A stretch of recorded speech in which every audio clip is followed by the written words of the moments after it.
me cura y seduce.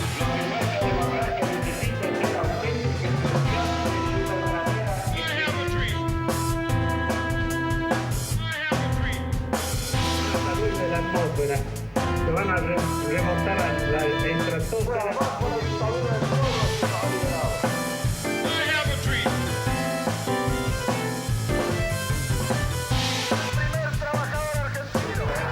Que tenemos delante la van a escribir las masas hambrientas de indios, de campesinos sin tierra, de obreros.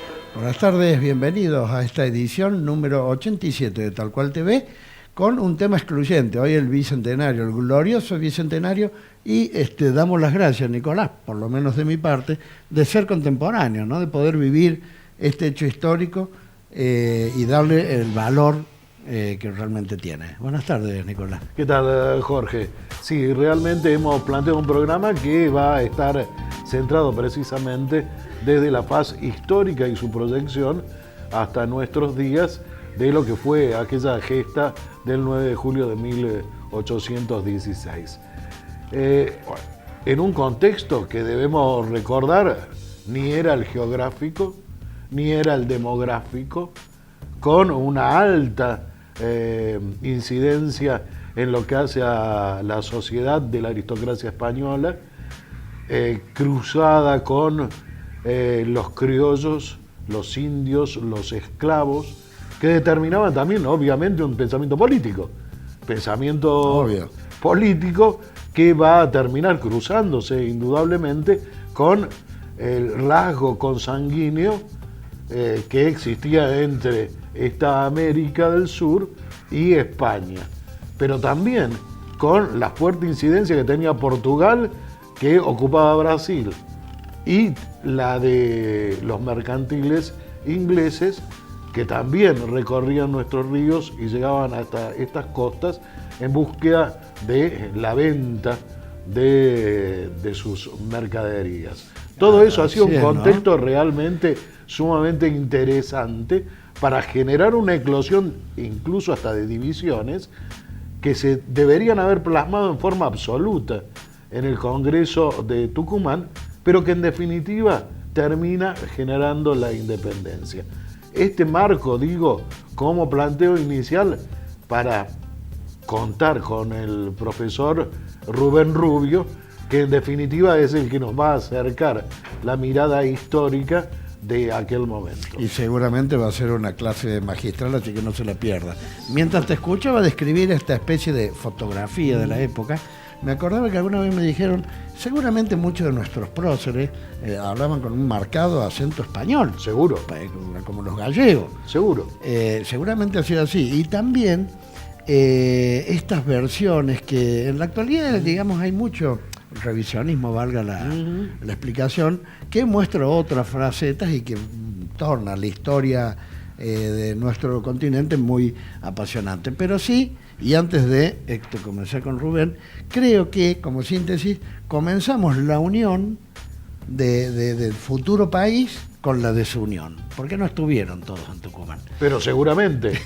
Y bueno, vamos a dejar, luego de la parte histórica que vamos a tener con Rubén Rubio, vamos a pasar a hablar con el doctor Roberto Echenique, un hombre de la política con su paso por el Congreso Nacional, que nos va a traer la otra parte de aquello que comenzó a plasmarse en 1816 y que hasta hoy me parece que no terminó de conformarse. Sin duda.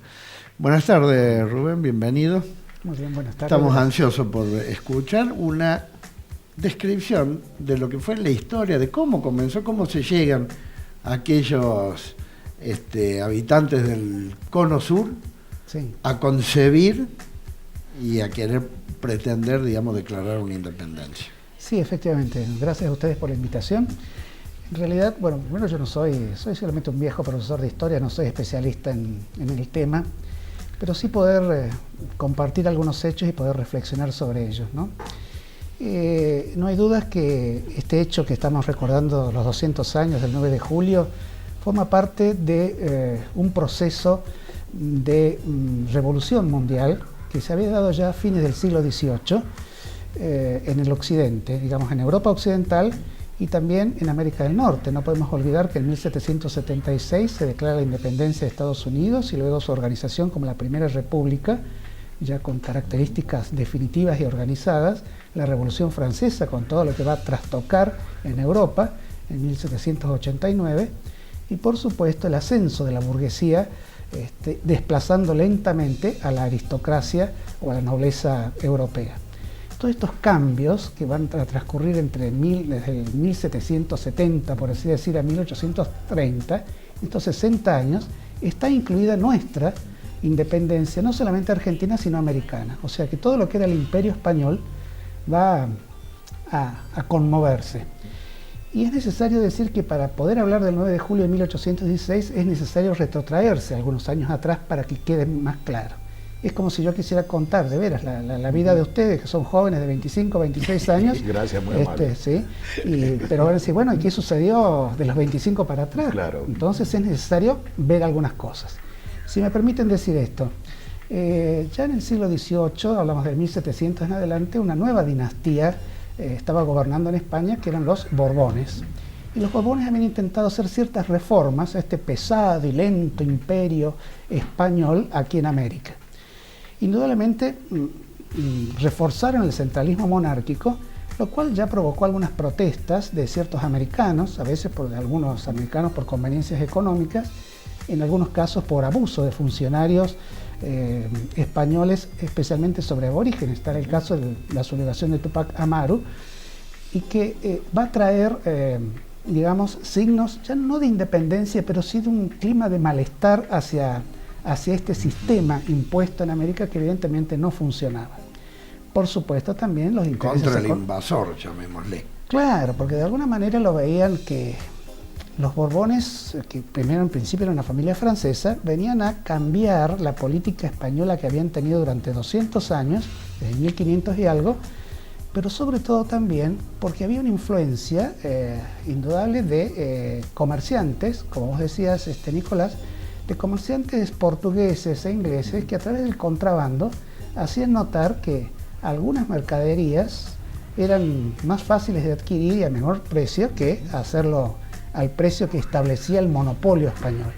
Entonces se van a poner en tela de juicio algunos conceptos sobre el de la autoridad, quiénes son estos para gobernarnos a nosotros, por qué hay más privilegio por los españoles o funcionarios españoles que vienen nombrados directamente por el rey, vienen directamente de España, por qué tienen más privilegios que nosotros los españoles de nacimiento allí y no los criollos americanos.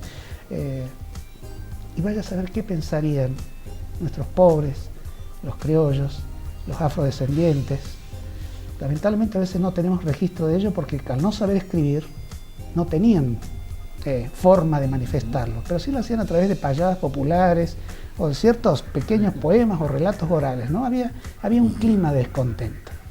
Indudablemente que ese clima de descontento va a hacer eclosión cuando aparece una situación internacional que muchas veces, como ahora en nuestro país también, a veces los impactos internacionales nos afectan.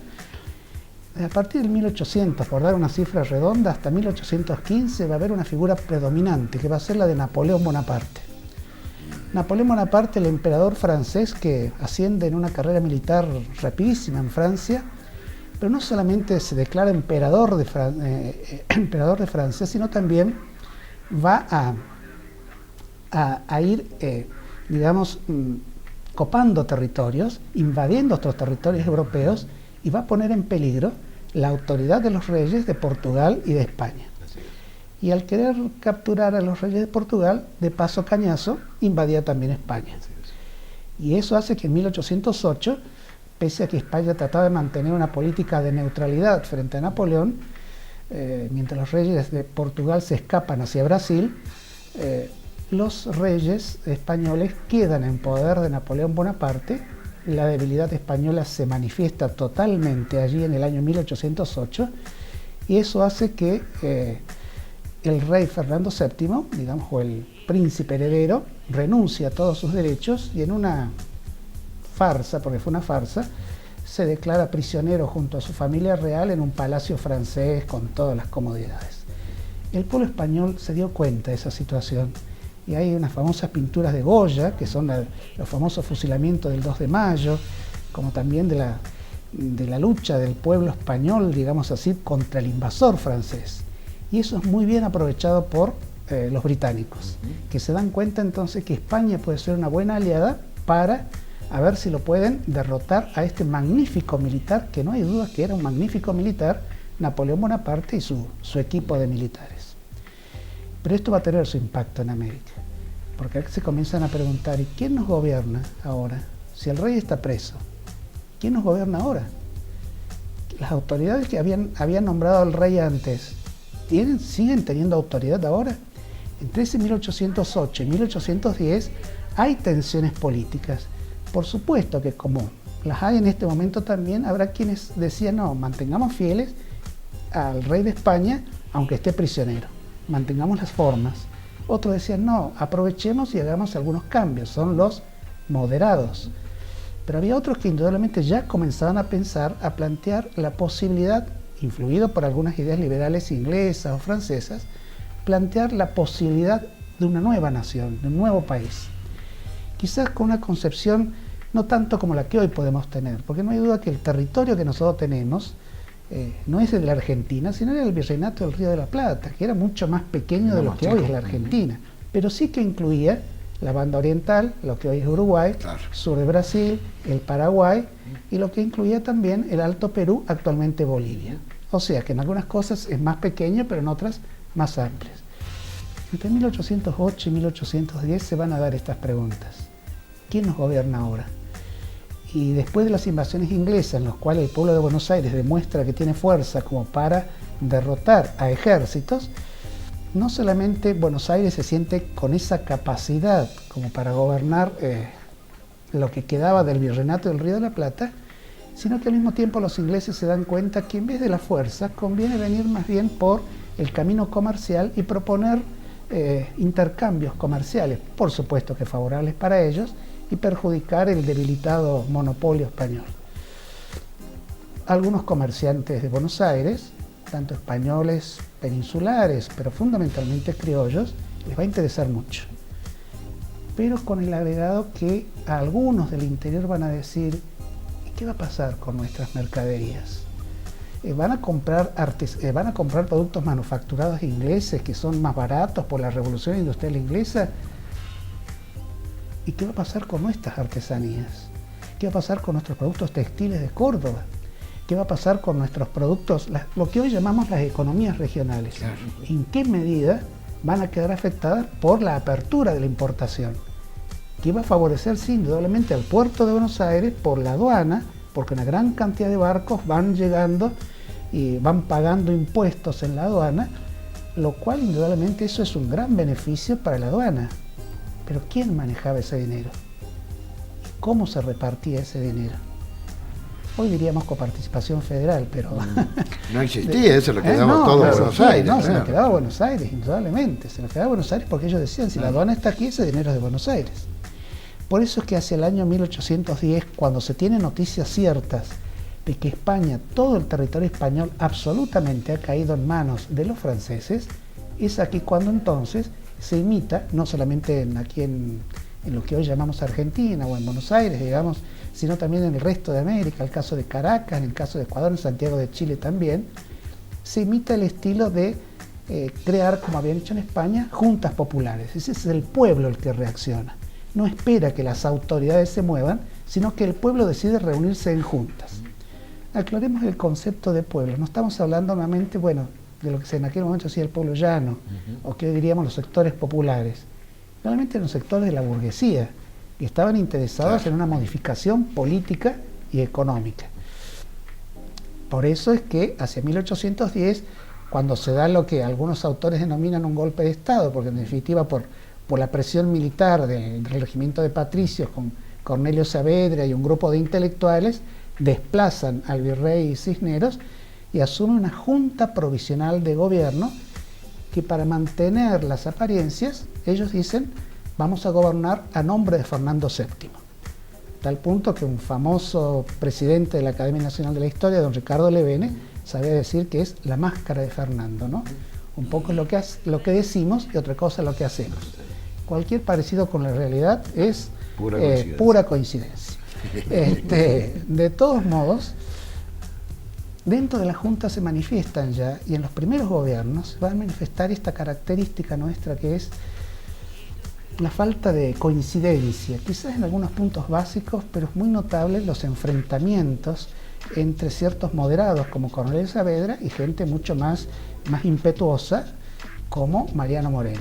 Digamos que había un principio también de incoherencia. Por un lado hablábamos de independencia, pero al mismo tiempo había un importante sector que pretendía depender todavía de la corona española. Y vos decías hoy que había gente que posiblemente hablara con acento español. Sí, seguro. La pregunta sería, ¿algunos de ellos tendrían familiares, suegros españoles? ¿Cómo serían los almuerzos, las cenas familiares, los encuentros en familia? ¿Se discutiría? ¿Habría también grietas? Entonces... Yo no lo dudo que sí, profesor. Sí, yo no sí, dudo que decir, sí. Cuando entramos a discutir las cuestiones comerciales que inciden sobre la política, indudablemente que sí.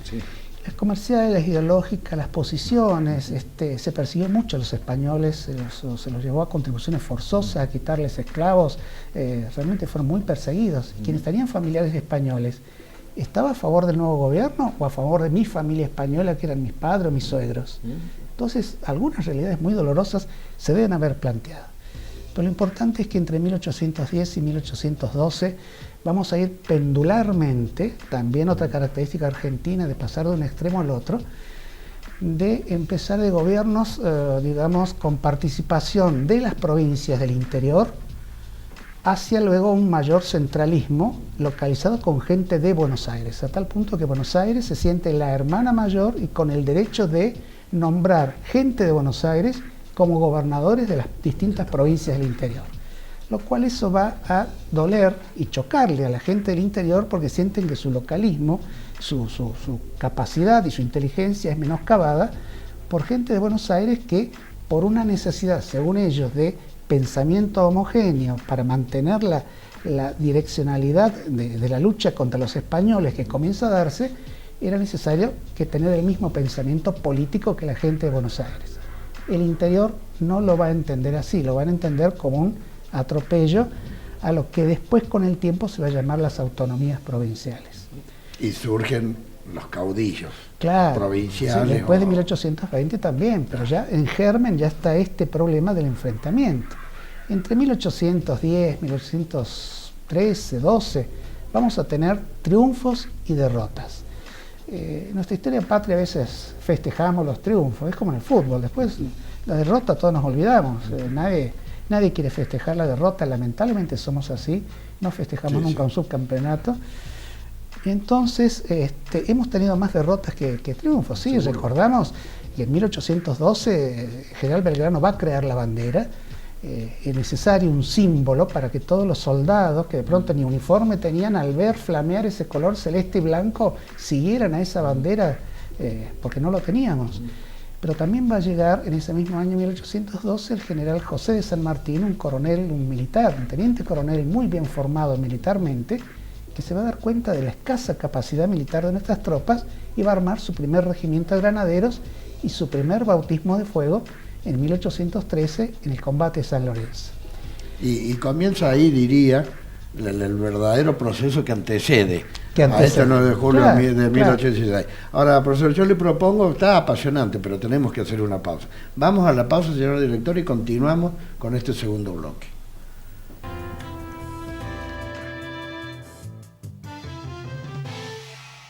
Ecos de Punilla, todos los miércoles en su kiosco amigo. Vení, mirá, comprobá. Calidad, cantidad, precio. Te esperamos en el bodegón de Beto. Villa Giardino, en el corazón del Valle de Punilla, te invita a descubrir su magia, recorrer sus caminos históricos, disfrutar de sus paisajes y saborear las exquisiteces de su corredor gastronómico. Reencontrarse con uno mismo es visitar Villa Giardino. No lo sueñes, vivilo. Es tiempo de profundizar los cuidados para evitar el dengue. Si viajás, Evita que el mosquito te pique y consulta al médico ante cualquier síntoma como fiebre, dolor de cabeza, dolores musculares, erupciones en la piel y enrojecimiento en los ojos. Conoces las armas para combatir el mosquito del dengue. Es importante que tomes conciencia y empieces a usarlas. Adhiere, Secretaría de Salud, Municipalidad de La Falda. ¿Tenés sed? Agua Soda Palotti. Calidad superior lograda con experiencia y trayectoria. ¿Sabías que menos del 1% del agua total del planeta está disponible para ser utilizada? Y que miles y miles de personas caminan horas diariamente para buscarla. Una de cada 10 personas en el mundo tiene acceso al agua potable. Y ese uno sos vos. Usala con responsabilidad. Cooperativa de Agua de La Falda. Comprometidos con nuestro recurso más valioso. Hotel Spa Tres Pircas. Su concepto de hotelería de descanso, concebido con nivel internacional, en un marco único de belleza natural. Hotel Spa Tres Pircas. Reservas 0810-888-4837. Huerta Grande, Córdoba.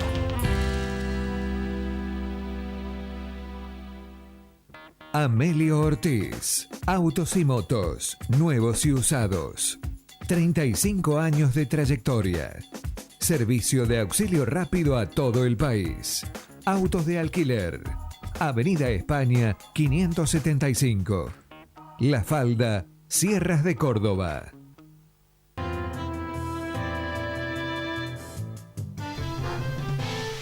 Continuamos entonces este segundo bloque con el profesor Rubén Rubio con esta visión moderna, pero con un estricto rigor histórico sobre aquellos años, aquel proceso que llevó o que desembocó en el 9 de julio de 1816. Decíamos entonces que llega San Martín, aparece San Martín en la batalla de San Lorenzo y ocupa los próximos años sin duda de nuestro... Va a tener un protagonismo importante, aunque él siempre tiene un perfil moderado y muy austero. Pero es indudable que a través de una logia masónica, como era la Logia Lautaro, que se va a fundar aquí en estas tierras, él va a tratar de organizar, digamos, va a tener dos propósitos muy claros. Primero, la declaración de la independencia y segundo, también la organización del nuevo país con una concepción más americanista, no solamente localista para nosotros, sino para el resto de América. Lo que sucede es que, bueno, justamente por eso, por la acción de esta Logia Lautaro, se va a reunir la asamblea del año 13, que va a tener dos propósitos muy claros, que eran precisamente esto, la declaración de la independencia y la organización del nuevo país, pero que no logró ninguno de esos dos propósitos. Realizó una obra importante, adoptó como símbolos nacionales el escudo nacional, el himno, la liberación de los hijos de esclavos, o lo que se llama la libertad de vientres, la supresión de los títulos de nobleza, es decir, muchas ideas liberales, pero en definitiva lo que eran los puntos fundamentales por lo que se habían reunido, y que se habían reunido miembros de casi todas las provincias, salvo algo que vamos a aclarar después, no pudo lograrlo, o sea que realmente no lograron sus propósitos fundamentales. Uno de los obstáculos, pero con mucho criterio, uno de los obstáculos fue José Gervasio de Artigas, el hombre de la banda oriental, lo que actualmente es el Uruguay. El Paraguay ya desde 1811 se había alejado de nuestro territorio, hacía su vida por sí mismo. Desde la banda oriental, o sea, el actual Uruguay, José Gervasio de Artigas planteaba una política mucho más federalista al estilo estadounidense, y sobre todo con una reforma agraria, una distribución de tierras de otro modo, y evitar sobre todo el centralismo porteño. Más vale que a los grupos políticos y a las burguesías comerciales porteñas esto no le gustó para nada. San Martín coincidía más con el pensamiento de Artigas, pero San Martín tuvo que ser destinado primero hacia el norte, donde teníamos fracasos militares muy notables. A veces en historia en los colegios lo pasamos rápidamente y ni se mencionan, pero los desastres de Ayohuma, Vilcapugio y Ayohuma, ¿no? Fueron realmente derrotas terribles. Y la zona de lo que es el Alto Perú, o sea, lo que es actual Bolivia, era una zona muy, muy difícil para combatir. Aún el pueblo estaba cansado. Y estaban acecho ahí el enemigo español. Y ahí estaba el enemigo español, aparte claro, muy bien armado y muy bien pertrechado. Por lo tanto, San Martín comienza a concebir un plan diferente a partir de 1814 y por eso pide trasladarse a la zona de Cuyo, es decir, de Mendoza y San Juan, para preparar lo que se va a llamar el Ejército de los Andes. Y otra vez el contexto internacional vuelve otra vez a poner, digamos, condiciones, digamos, a condicionar nuestras decisiones. ¿Por qué? Porque entre 1814 y 1815 se produce la derrota de Napoleón Bonaparte. Luego de su fracasada campaña a Rusia, lo mismo que le pasó a Hitler también mucho tiempo después, Napoleón Bonaparte es derrotado en Waterloo, definitivamente en la batalla de Waterloo en 1815, y vuelven al trono, a cada uno de sus tronos, los reyes que habían sido desplazados por Napoleón Bonaparte. Pero estos reyes, monarcas absolutos, quieren recuperar el poder real que tenía. Y en el caso de Fernando VII, rey de España, vuelve deliberadamente con el propósito de castigar a los rebeldes americanos. Entonces tal la angustia que se produce aquí en el Río de la Plata que tienen que tomar decisiones urgentes. ¿Qué hacer?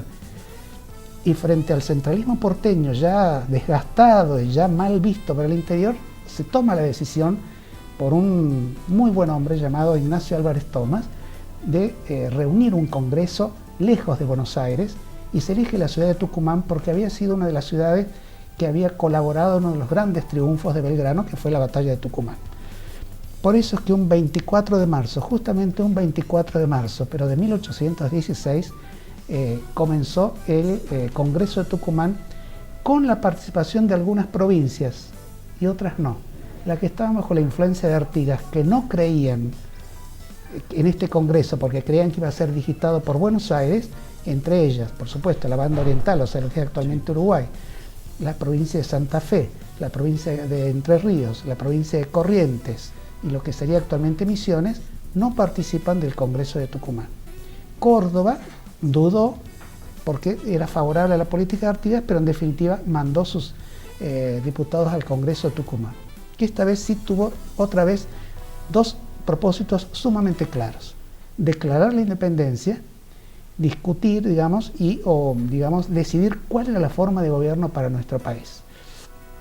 Y aquí entonces, en las deliberaciones, se van llegando a distintas coincidencias, y una de ellas va a ser un congreso realmente muy federal, donde se van a escuchar muchas opiniones, distintos puntos de vista, pero con un objetivo común, también urgido por el condicionamiento externo. Fernando VII había mandado una flota que amenazar, llegar a Buenos Aires con 20.000 soldados. Fue, hacia la zona de Venezuela, donde estaba Bolívar, derrotándolo ampliamente a Bolívar. Entonces aquí era necesario declarar la independencia como pedía San Martín. El 9 de julio de 1816 toman esa decisión porque el resto del territorio de Sudamérica, Chile, en manos de los españoles, Perú en manos de los españoles, lo que es Colombia y Venezuela en manos de los españoles, Brasil en manos de los portugueses, que invadía la banda oriental queriendo apropiarse de ese territorio para llegar al Río de la Plata. El único territorio que mantenía la idea de independencia era el nuestro. Por eso es que en el acta de la Declaración de Independencia se va a decir claramente, es, las provincias unidas de Sudamérica, no las provincias unidas del Río de la Plata, sino ellos lo hacen con intención americanista, que esta voz de libertad y de independencia llegue a toda América.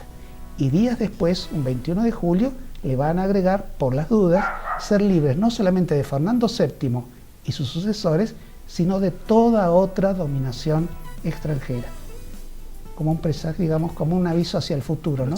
Hacia nosotros. Que de todas maneras, dentro del marco de lo que correspondería al estudio de la política, podemos decir que tuvimos un congreso de netas características federales, pero que termina siendo en alguna medida absorbido por el centralismo que siempre tuvo el puerto. Sí, en realidad sí, porque si bien logró su primer propósito, ese propósito había que, faltaba el segundo propósito, que era el de discutir la forma de gobierno. Y allí nuevamente se empantanó porque al año siguiente, dado el peligro que había en el norte, el Congreso se traslada a Buenos Aires. Nosotros lo llamamos como Congreso Tucumán, pero funcionó algunos meses.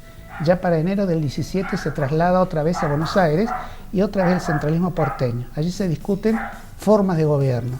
Y entonces, una que había propuesto Belgrano, bueno, a ver, nombrar un descendiente de los incas para así captar la simpatía de las zonas de las provincias del norte de la actual Bolivia.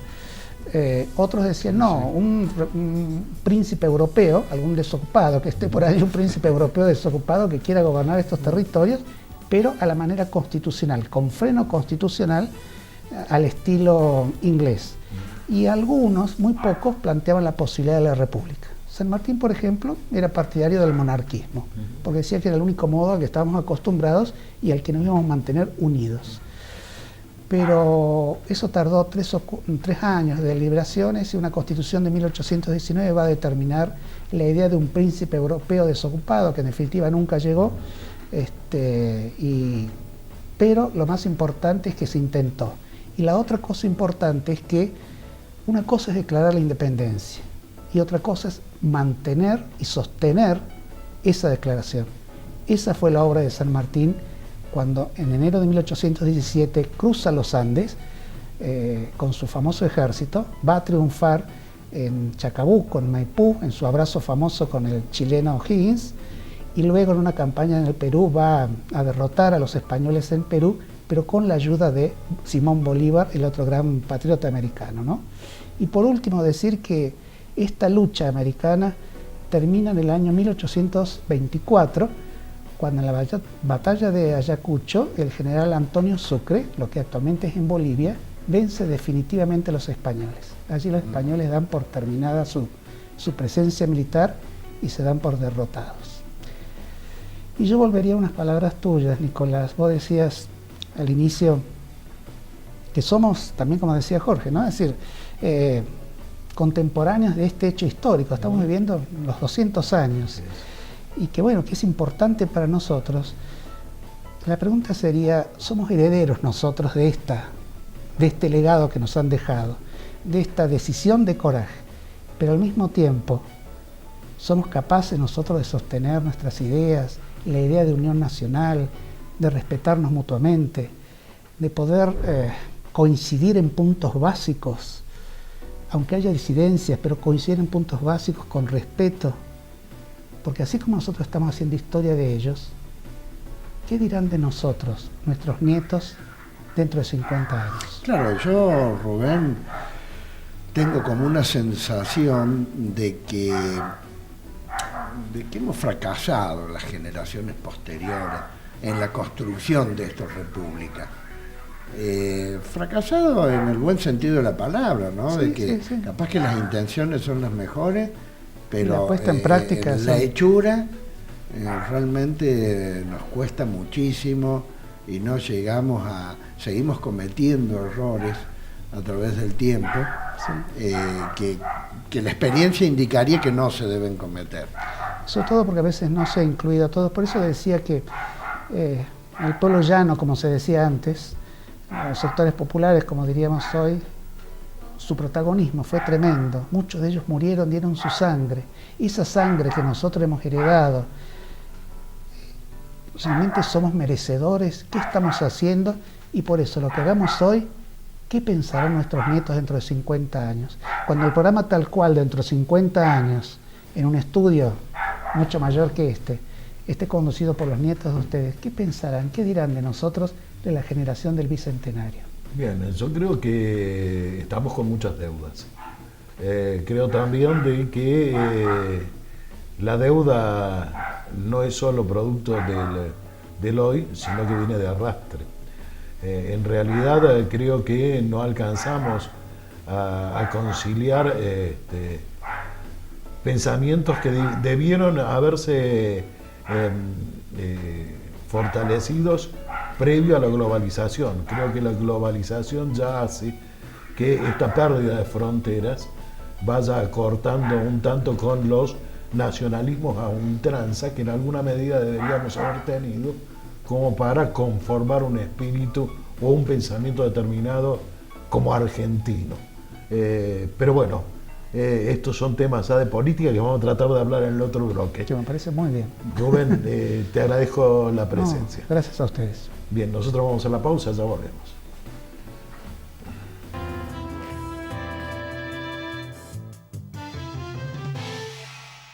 Amelio Ortiz, autos y motos, nuevos y usados. 35 años de trayectoria. Servicio de auxilio rápido a todo el país. Autos de alquiler. Avenida España 575. La Falda, Sierras de Córdoba.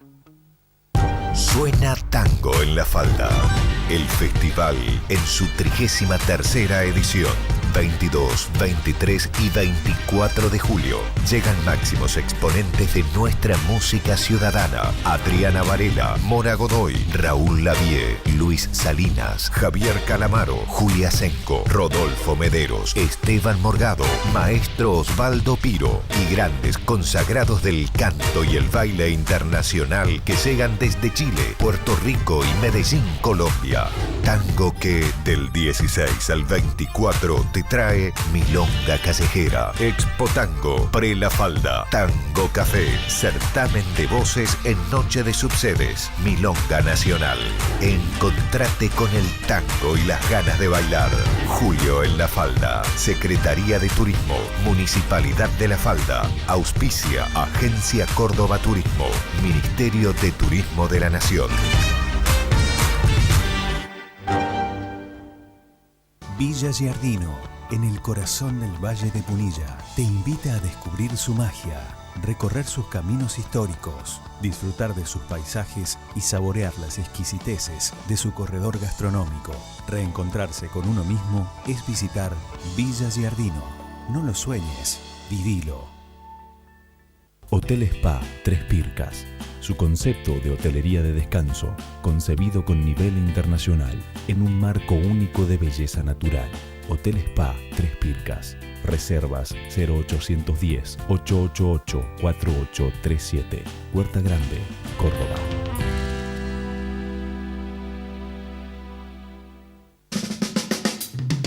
Vení, mirá, comprobá. Calidad, cantidad, precio. Te esperamos en el bodegón de Beto.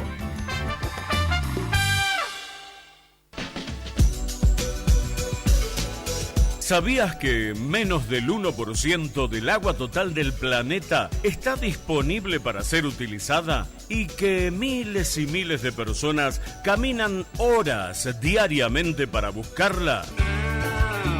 Una de cada 10 personas en el mundo tiene acceso al agua potable. Y ese uno sos vos. Usala con responsabilidad. Cooperativa de Agua de La Falda. Comprometidos con nuestro recurso más valioso. Ecos de Punilla. Todos los miércoles en su kiosco amigo. ¿Tenés sed? Agua Soda Palotti. Calidad superior lograda con experiencia y trayectoria. Suena Tango en La Falda. El festival en su 33ª edición. 22, 23 y 24 de julio. Llegan máximos exponentes de nuestra música ciudadana. Adriana Varela, Mora Godoy, Raúl Lavie, Luis Salinas, Javier Calamaro, Julia Senco, Rodolfo Mederos, Esteban Morgado, Maestro Osvaldo Piro y grandes consagrados del canto y el baile internacional que llegan desde Chile, Puerto Rico y Medellín, Colombia. Tango que del 16 al 24 te trae Milonga Callejera, Expo Tango, Pre La Falda, Tango Café, certamen de voces en Noche de Subsedes, Milonga Nacional. Encontrate con el tango y las ganas de bailar. Julio en La Falda, Secretaría de Turismo, Municipalidad de La Falda, auspicia Agencia Córdoba Turismo, Ministerio de Turismo de la Nación.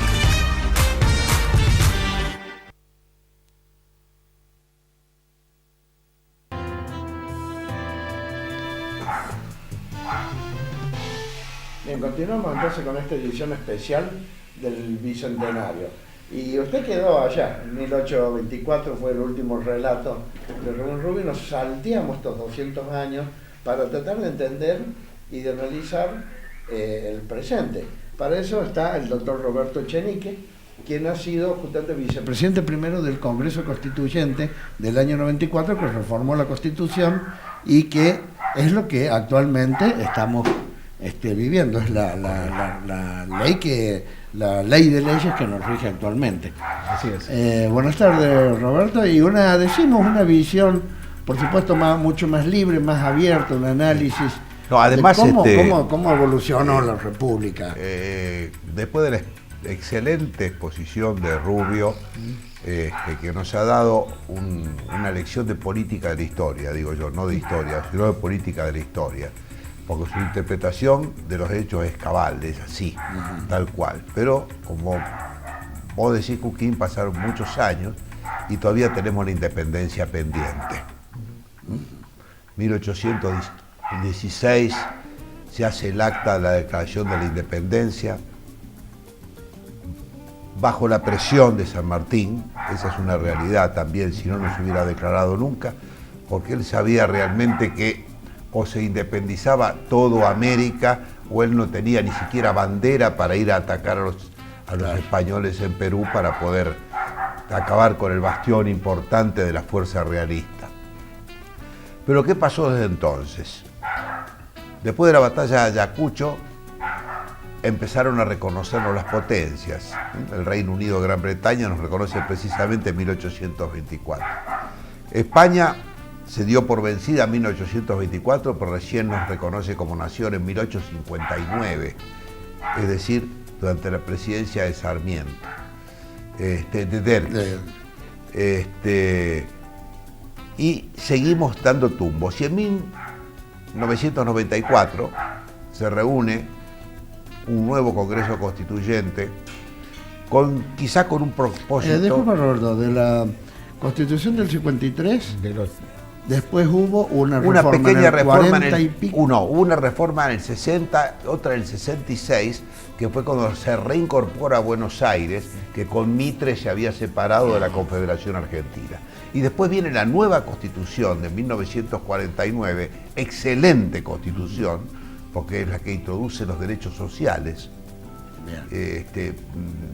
Una de las primeras en el mundo con derechos sociales, que fue la Constitución peronista, o del gobierno de Perón, que fue declarada nula por la Revolución Libertadora y que algunos sostienen que jurídicamente es válida, porque un golpe de Estado no puede derogar una Constitución, y se sostuvo inclusive en el 94 esa postura, de que era nula la Constitución, que es válida la Constitución que se había anulado.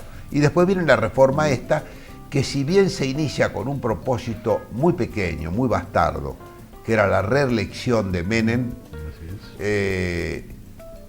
creó una serie de instituciones, algunas todavía no reglamentadas, pero que hacen a la Argentina moderna.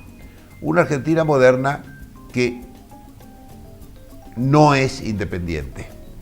Como no es independiente, casi ninguna nación del planeta. Hoy día, sobre todo después de terminada la Guerra Fría, ya no se habla de soberanía. Las últimas expresiones de soberanía, por ejemplo, la Argentina las tuvo Perón en sus famosas 3 banderas: soberanía política, independencia económica, justicia social. Hoy día las naciones reconocen que tienen algunos derechos soberanos, pero no la soberanía. Existen ¿Tanto política como económica? Tanto política como económica. No se reconoce expresamente o en forma explícita, pero es la realidad.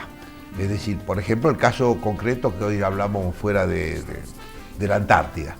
La Argentina reivindica los derechos soberanos de la Antártida y las demás naciones dicen que son de la humanidad.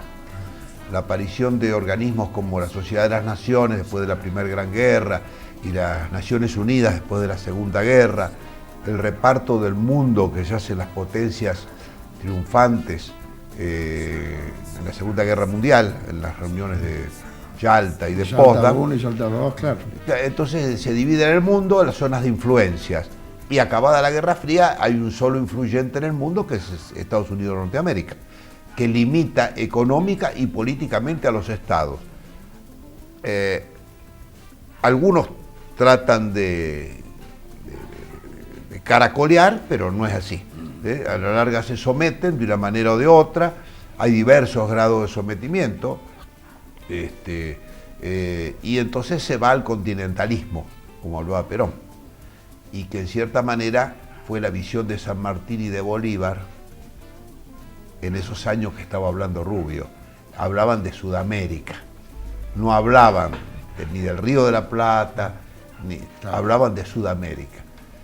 Hoy día, más allá del incidente inglés de hace unos pocos días, tenemos bloques, el bloque europeo, el bloque oriental sigue siendo importante con la India y China, que tienen muy buenas relaciones entre sí, aunque parezca lo contrario, y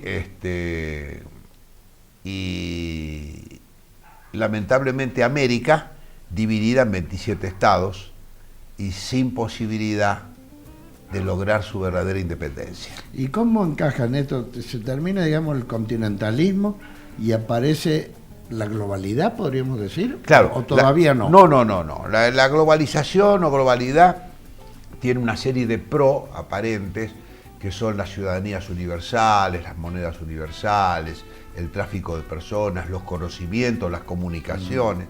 Eso que es muy importante, muy importante. Pero al mismo tiempo aparece una interdependencia de la cual no podés zafar.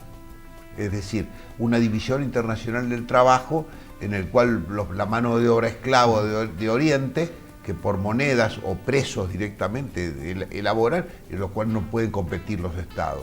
Entonces, la Argentina vuelve a estar condenada, como estuvo condenada en la década del 30, a ser un país agroexportador. Y en cierta manera el presidente ayer lo dijo nuevamente, cosa que me dolió mucho. Es decir, la Argentina había salido, gracias a su neutralidad en la guerra, de esos temas de la década del 30, ya había industrializado, era un país que producía su propio petróleo, producía sus propios aviones, producía sus propios barcos, tenía su propia industria, y era autosuficiente, era realmente un país soberano. Por eso es que el 9 de julio de 1947 se declara formalmente la independencia económica de la Argentina, un 9 de julio precisamente, hace 71 años, y 69 años. Y porque la Argentina era soberana, porque para no ser soberano si no sos independiente económicamente. Si vos dependés de un patrón, no tomás tus decisiones. Las decisiones las vas a tomar, en el mejor de los casos, compartiéndolas. Claro, más allá de las relaciones comerciales, poder tener... Está bien, pero yo creo que al televidente, a un alto porcentaje de los televidentes, usted acaba de generarles una situación compleja. En este momento se deben estar preguntando, ¿cómo es esto que no somos soberanos? ¿A dónde realmente está la independencia? Bueno, es muy delicado. La independencia está en la posibilidad de poder ser suficiente frente a agresiones exteriores económicas. Hablo de la independencia económica. La independencia política la tenemos en lo formal. En lo formal. Es decir, somos independientes, elegimos nuestras autoridades, nos sentamos de igual a igual con el resto de las naciones en las Naciones Unidas, un de igual a igual más o menos, porque hay 5 naciones que tienen derecho de veto a las decisiones y nosotros no. Es decir, el resto de las naciones no lo tienen. O sea, son más iguales que nosotros. Sí. Es decir, es como en el famoso libro de La rebelión en la granja.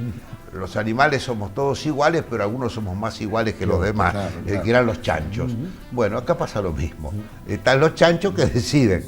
Y el resto de los países tenemos que acompañar de una manera u otra. La desaparición de la Guerra Fría y el haber una sola potencia hegemónica como es Estados Unidos, agudiza esa dependencia, porque había naciones que jugaban una política pendular entre el bloque soviético, el bloque americano, o sea, el bloque del Atlántico, y en cierta manera mantenían la independencia. Eso lo pudo hacer Perón. Claro, eso sería pero desaparecido, el tercer mundo, caído el muro de Berlín y con él la perestroika y todo el tema ese, hay una potencia dominante.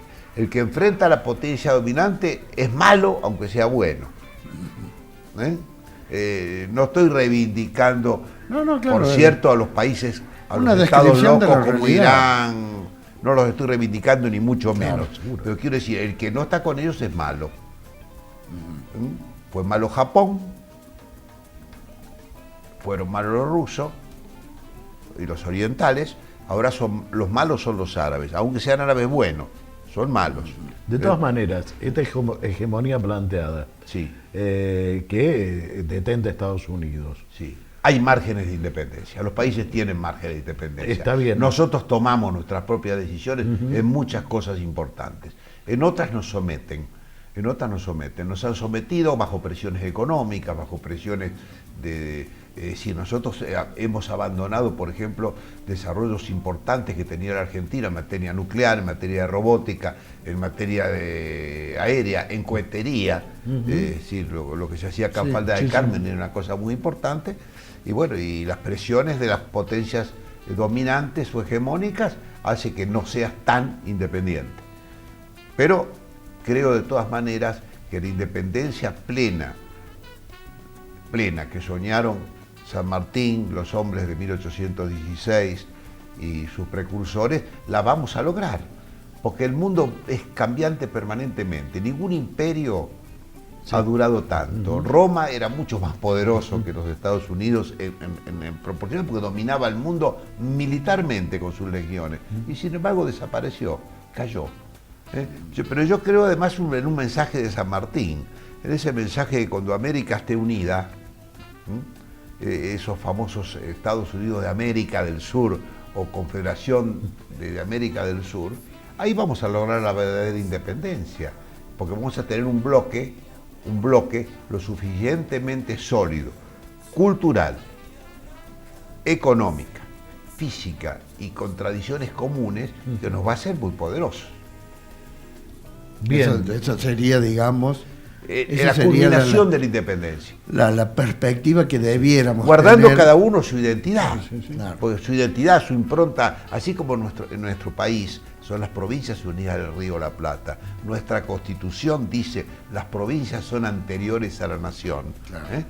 Es decir, cada una tiene su peculiaridad, hasta su tonada, diría. Pero todos constituimos la Argentina, ¿no es así?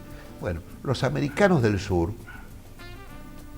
tenemos que constituir una gran nación americana, manteniendo cada uno su idiosincrasia, su impronta, su tonada, sus gustos, sus cosas propias de cada uno. Porque tenemos un origen común, tenemos una historia en común, y tenemos anhelos en común. Seguro. De todas maneras, y centralizando en el hecho concreto de nuestro país, este derrotero que fue 1810, 1816, 1853, 1946, 1994, traza un lineamiento político histórico. Dentro de ese plano de pensamiento, ¿cuál, y en su criterio, por haber sido un hombre destacado dentro de la política nacional, es el criterio político que prevalece en la Argentina y por qué? Bueno, en la Argentina prevalece uno de los grandes bandos de la guerra de la independencia. En la Argentina prevalece lo que se llamaba en aquella época el federalismo, o decir, algún historiador dijo con mucho acierto que a partir de mayo de 1810 hubo dos grandes partidos. El Partido de la Libertad, que eran los de Moreno y otra gente, y el Partido de la Independencia, que era el de Belgrano. Eso se proyecta en el tiempo. Eso después son federales y son unitarios. Son los partidos populares y los partidos conservadores. Son el peronismo y el antiperonismo, concebido como tal, como antiperonismo. San Martín también dijo algo, que la Argentina va a ser únicamente una gran nación. Cuando él hablaba de la Argentina, San Martín se refería a todo el Cono Sur, no hablaba propio del Río de la Plata. El Río de la Plata no le importaba América, esa es una realidad, como dijo Rubio, le importaba América, como una gran nación. Y cuando uno de los bandos domine al otro, o ambos se unan. ¿Estamos difícil. Cerca o lejos de que algo de eso pase? Estamos cerca o lejos. Yo creo que hoy día se habla de grieta. La grieta existió siempre. La grieta es parte de la impronta nacional. Pero la transversalidad es un elemento nuevo y busca al menos... Busca la transversalidad. Yo creo que se busca, a través de la transversalidad vamos a constituir un proyecto de nación en común. Yo creo que estamos en el camino, porque si no, la nación se diluye. O constituimos realmente una nación para poder afianzar nuestra personalidad en el concierto de las naciones, o, como dijimos antes, han desaparecido naciones más poderosas. ¿Por qué no va a desaparecer Argentina? Seguramente, de todas maneras, y siguiendo la concepción de pensamiento que tiene el pueblo argentino, necesitaríamos de líderes muy fuertes, y me parece que hoy no los tenemos. No los hay, pero los líderes fuertes aparecieron de la nada en la historia argentina. Si uno mira a los líderes fuertes, un correntino, vamos a ver, un correntino que había nacido en Paso de los Libres y a los 9 años o 10 se lo llevaron a España, que fue un militar condecorado en España, viene acá y se transforma en nuestro líder militar y en el padre de la patria, de la nada. Viene acá con una vida, ya un hombre grande, 33 años en esa época, era un hombre grande. Sí, y trasciende al mundo. Napoleón fue cónsul a los 21 años. San Martín a los 33 viene un teniente coronel que había sido derrotado por las tropas napoleónicas, viene acá y se transforma en un líder muy importante.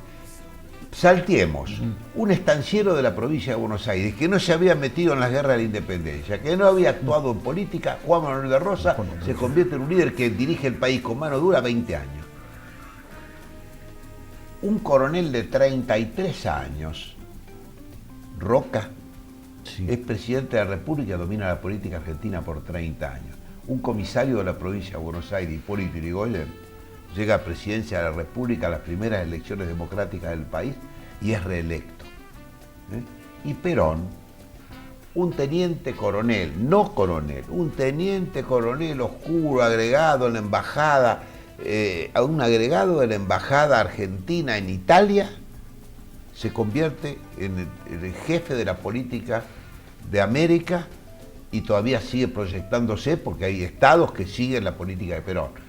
Gaddafi hasta hace poco se decía continuador de Perón en lo suyo y lo respetaba. O sea que el líder está en cualquier lado. Algún día ese general, que fue teniente coronel, que se llamaba Perón, decía que cada uno lleva el bastón de mariscal bajo el brazo. Y aquí estamos y aquí estaremos. Esperando, no sé, ya no tenemos tiempo, Roberto, ya no sé si esperando un conductor así, Salvador, que creo que no. No, en esto del post de la unidad. Hoy día el mundo se da con equipos, pero los liderazgos son la impronta americana. Es decir, va a haber un líder, no va a tener a lo mejor las características, ninguno de ellos tuvo las características del otro, ninguno tuvo las características del otro. Y aparecen algunos que parecen, este es un fenómeno, y resulta que no es un fenómeno. Sí, pero marcaron época. Pero marcan los tiempos. Hace falta un conductor, pero lo que hace falta a nosotros es una pausa, porque nos tenemos que ir, Roberto, muchas gracias. No, gracias a ustedes. La verdad te digo, no necesitamos una pausa. Nos vamos a ir directamente. Nos encontramos el jueves venido. Bueno, debemos decir una feliz bicentenario a todo el centro de Valle Punilla. Tratemos cada uno de aportarle a esta construcción colectiva lo que podamos humildemente. Nos encontramos la semana venidera. Entonces.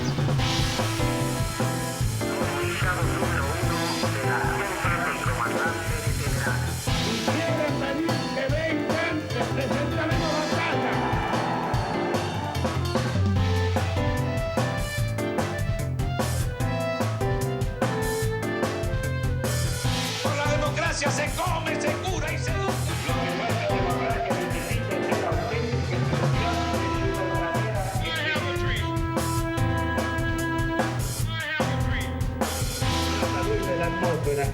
Se van a remontar a trató toda